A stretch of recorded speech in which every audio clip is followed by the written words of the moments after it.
Other parts of it were written on my mother-in-law's kitchen table. She's a 7th grade math teacher in public schools in Irvine, California. But by those vignettes, I don't want to give the impression, a false impression of the process, a very large process, hundreds of folks, including from Vermont. And I'll talk a little bit about the timeline and where the standards came from. I wanted to start. It is great. This is my first time in Vermont on Education Matters since I moved away this summer. I no longer live in Honolulu. It's really beautiful to be back this time of year. I don't think I ever, in the 8 or 9 years I lived in Vermont, ever saw this many people. So it's great. And in my current line of work, I talk to a lot of acronyms, and most of them more pronounceable than yours. But yours is a good reminder that folks in this region have been working across state lines for a long time and getting good work done and collaborating. So the Common Core is trying to build on energy like that.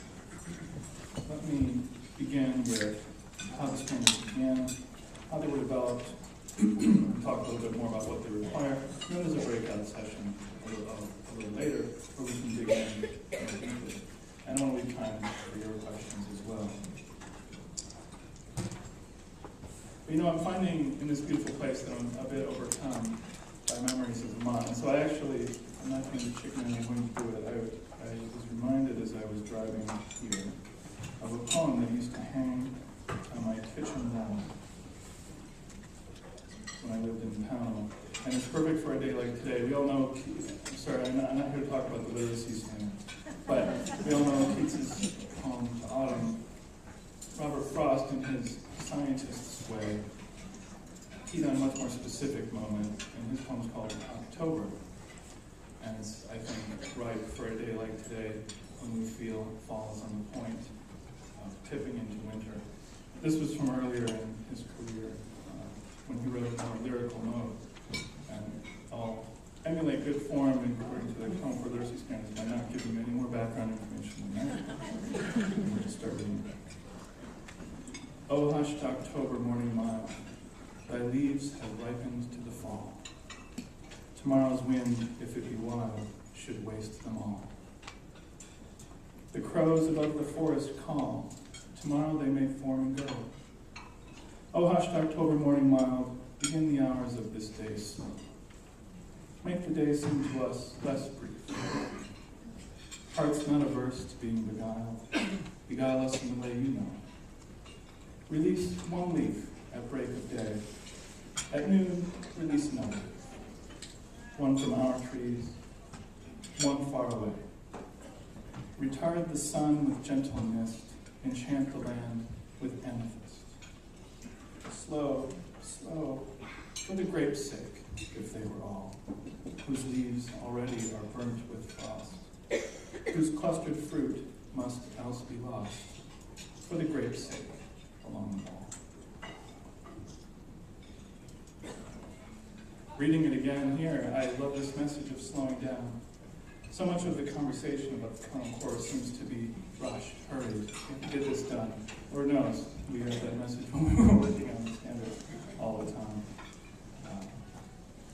And yet, one of the strong messages in the standards that I hope comes through in what I say today is the virtue of slowing down and looking more closely and focusing on what matters, which in Vermont is often the 4 beautiful seasons in which I used to say when I lived here, it lasted a grand total of 3 months. Without further ado, let's look at a timeline. I'm sorry this is small and far away. It's some notable moments in the timeline. Of course, this could go back quite a long way, depending on how far back you want to tell the story. But it begins in 2007, a meeting of state superintendents, where state superintendents began to discuss the idea of working on standards in common instead of perennially doing it themselves over and over again, coming together to explore the virtues of working in common and to work toward better shared standards. By 2009, the governors had become involved in the National Governors Association, and in April of that year, the state governors and the state chiefs signed a memorandum of agreement to work in common on these standards.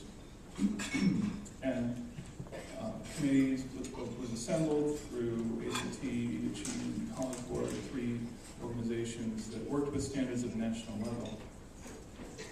I was part of that committee as well. In June of 2009, we began working on college and career readiness standards, a statement of what the endpoint looks like for a student who's generally ready for college admission. That went through many drafts and revisions, and a public draft came out in September of 2009 for public comment.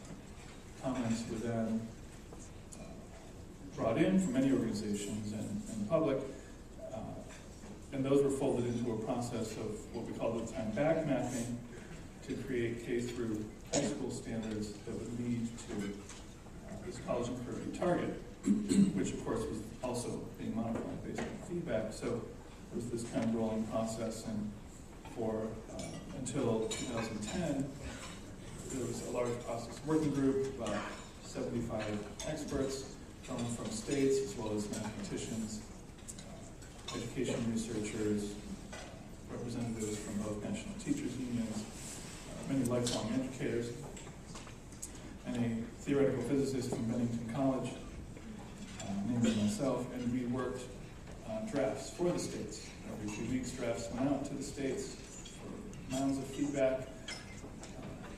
CCSSO and then NGA brought in organizations like NCTM, AFT, NEA, to give us additional feedback. As if we weren't getting enough feedback, there was a feedback committee of people whose only job was to give us constant feedback.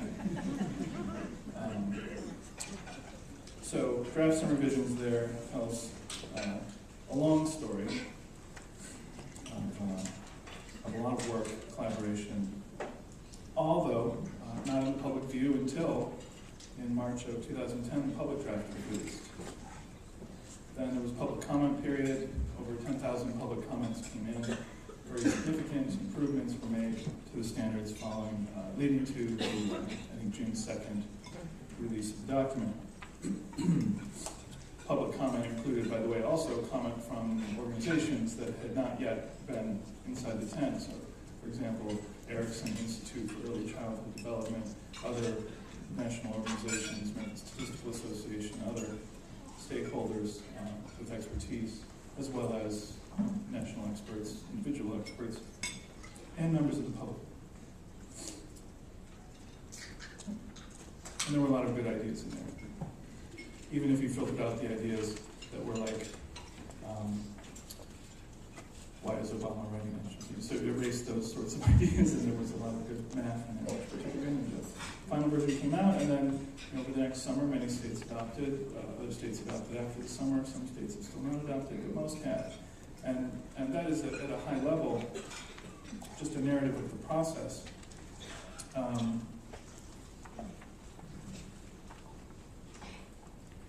The way the process was carried out, as it were, our charge was to use evidence to a greater degree than had been traditional in developing state standards. And there may be folks here who have helped develop state standards before.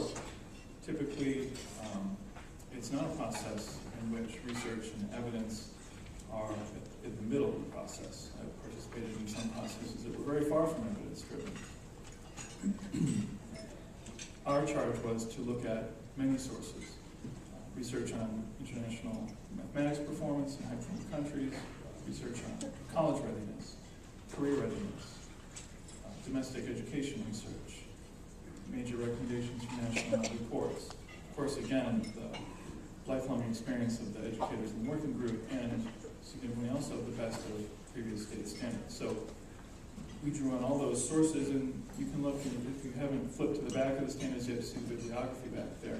It is notable, a stamp of the evidence-informed development process can be seen in the fact that these are the first standards that I know of in which, instead of an inside front cover with a lot of impressive names, and there were many impressive names in the working group, there is instead, inside the back cover, a list of sources and evidence.